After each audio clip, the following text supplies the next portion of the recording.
Namaku Anya Rahmadani, umurku 34 tahun. Aku CEO dari sebuah startup digital yang bergerak di bidang jasa logistik berbasis AI di Jakarta.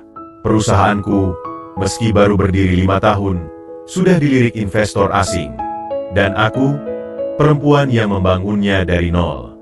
Pernikahanku dengan Gilang, suamiku, sudah berjalan 7 tahun.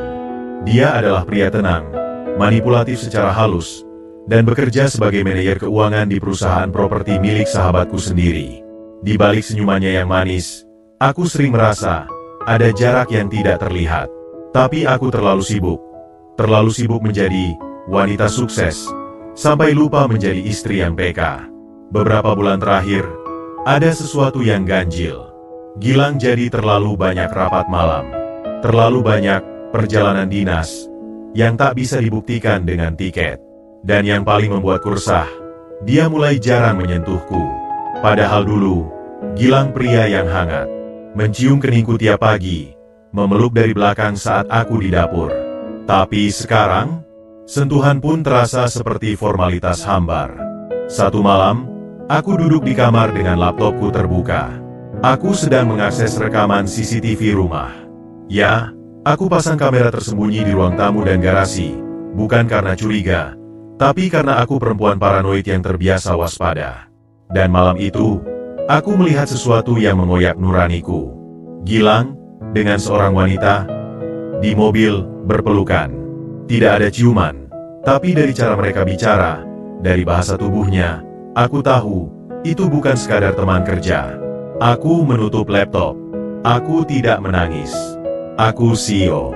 Aku terbiasa menelan tekanan. Tapi untuk pertama kalinya, aku merasa gagal. Gagal sebagai istri. Gagal membaca gelagat. Dan mungkin, gagal memilih pasangan. Keesokan paginya, aku bangun lebih awal dari biasanya. Dan saat aku bercermin, aku berkata pelan, kalau ini perusahaan, aku pasti sudah tahu apa yang harus dilakukan. Tapi ini bukan bisnis, ini rumah tangga. Dan dari situlah muncul ide gila. Aku akan menyamar.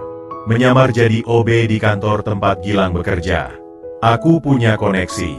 Aku bisa masuk ke HRD mereka tanpa perlu rekam jejak. Nama samaran, Mira. Latar belakang, janda 2 anak dari Brebes.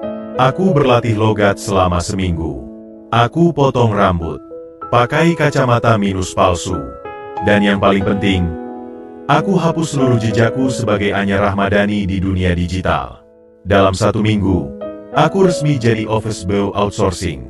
Dan hari pertama kerja, aku melihatnya. Gilang, dengan senyum hangatnya, tertawa dengan seorang wanita muda yang duduk terlalu dekat dengannya. Terlalu nyaman, terlalu intim. Namanya Tania. Aku meremas ember pel bersihanku. Ini bukan lagi tentang dendam. Ini tentang harga diri. Dan aku bersumpah, aku akan bongkar semuanya dari dalam. Lalu aku tersenyum. Dunia akan tahu siapa Anya. Bukan hanya CEO, tapi istri yang bangkit dengan caranya sendiri. Hari-hariku sebagai OB dimulai pukul 6 pagi. Masuk kantor lebih dulu, membersihkan pantry, menyapu lorong, mengganti tisu di toilet wanita. Pekerjaan yang tidak pernah aku bayangkan sebelumnya. Tapi anehnya, aku merasa damai. Dari balik seragam kusam dan sepatu karet itu, aku melihat dunia Gilang dari sisi yang tak pernah aku jamah. Ruangannya di lantai 3, dekat jendela.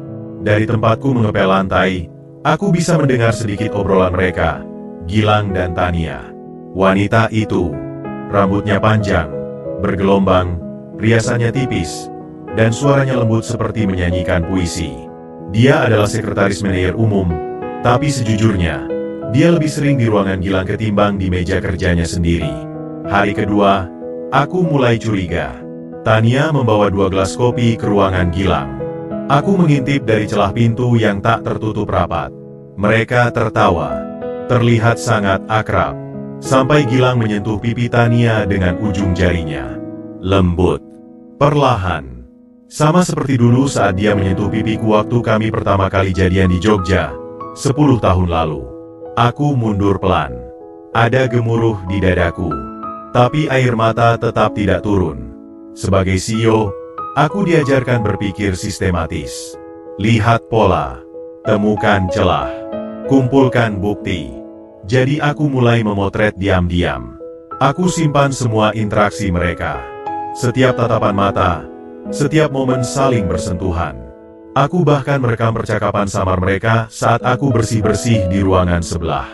Aku tahu aku melanggar privasi. Tapi bukankah hatiku juga sudah dilanggar lebih dulu? Beberapa minggu kemudian, aku tahu lebih banyak. Tania ternyata sudah tunangan dengan pria lain. Seorang arsitek dari Bandung. Tapi yang mengejutkanku adalah, Gilang tahu itu, dan tetap mendekatinya. Gue suka lo, Tan. Dan lo juga suka gue, ngaku aja deh. Kata Gilang satu malam, yang terekam dalam voice recorder kecil di seragamku. Aku gak tahu. Tapi kamu beda, Mas. Aku nyaman. Suara Tania bergetar. Aku menutup mata waktu mendengar rekaman itu. Rasanya seperti ditusuk pelan-pelan pakai jarum halus. Tapi malam itu juga, aku menyusun rencana. Rencana akhir. Rencana penutup untuk semua sandiwara ini. Aku akan buat Gilang jatuh. Tapi dengan caraku. Tanpa drama. Tanpa tangisan. Hanya satu hal, kebenaran. Dan di tengah semua itu, ada sesuatu yang membingungkanku. Aku mulai menikmati peran ini. Bukan sebagai balas dendam, tapi sebagai bentuk perlawanan. Aku tak lagi ingin jadi perempuan yang duduk di balik meja mewah. Aku ingin jadi perempuan yang tahu kapan harus bangkit. Suatu malam, Tania pulang belakangan. Aku ikut menyapu koridor belakang, pura-pura tidak sengaja menyapa. "Hei, Mbak Tania." Dia menoleh, wajahnya letih. "Kamu OB baru ya?" "Iya, Mbak. Namaku Mira, dari Brebes." Dia senyum, lelah tapi manis. Dan untuk sesaat aku lupa dia, perusak rumah tanggaku. Dia hanya perempuan yang juga mungkin sedang tersesat. Tapi aku tidak. Aku tahu arahku. Dan sebentar lagi, aku akan perlihatkan wajah asliku. Di depan semua orang. Termasuk dia. Termasuk Gilang. Pagi itu, langit Jakarta mendung. Seolah ikut merasakan isi dadaku. Hari ini hari Senin. Hari di mana aku, Mira, bukan lagi OB. Hari ini, aku kembali menjadi diriku yang sebenarnya. Aku masuk lebih siang. Bukan dengan seragam abu-abu dan pel di tangan. Tapi dengan setelan blazer hitam dan hak tinggi yang menggetarkan lantai marmer di setiap langkah. Seluruh kantor menoleh saat aku lewat. Beberapa dari mereka langsung berdiri. Beberapa bingung. Beberapa terlihat takut. Dan Gilang? Dia membeku di tempat. "Pak Gilang," aku menyapa tenang. "Bisa ikut saya ke ruang rapat?" Tatapannya bingung. Gugup. Tapi dia mengikuti. Di ruang rapat itu, sudah ada semua yang perlu hadir. Tim HR, kepala divisi, bahkan beberapa staf senior. Aku berdiri di depan layar besar, menyalakan proyektor, dan menampilkan satu folder bernama Transkrip dan Bukti Perselingkuhan YMPT Cahaya Jaya. Gilang berdiri, wajahnya memucat. "Ini apa maksudnya? Sayang, kamu." Aku mengangkat tangan. "Duduk, Pak Gilang. Ini bukan forum keluarga. Ini forum profesional." Satu persatu kutampilkan semua bukti.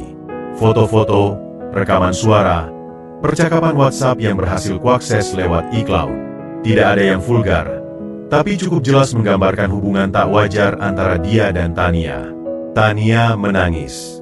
Tapi aku tak menoleh. Fokusku hanya satu, mengakhiri semua ini dengan kepala tegak. Aku bicara sebagai CEO, bukan sebagai istri yang dikhianati.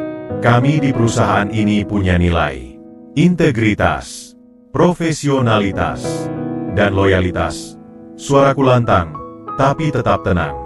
Saya tidak bisa menoleransi siapapun yang menghancurkan nilai itu, termasuk suami saya sendiri. Gilang tertunduk. Dia tahu, permainan sudah selesai.